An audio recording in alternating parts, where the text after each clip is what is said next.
দুঃখং কেনে নিহঙ্গতা কেনে নীরবতা কিনো স্মৃতিয়ে আমনি করে হিয়া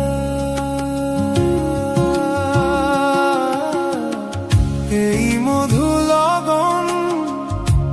কেনে নিহঙ্গতা কেনে নীরবতা কিনো অভিমানে উতলা করে হিয়া কার প্রতিশ্রুতিরে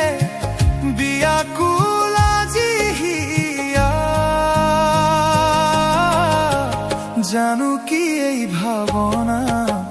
না জানো কি এই কল্পনা জানো কি এই ভাবনা না জানো কি এই কল্পনা।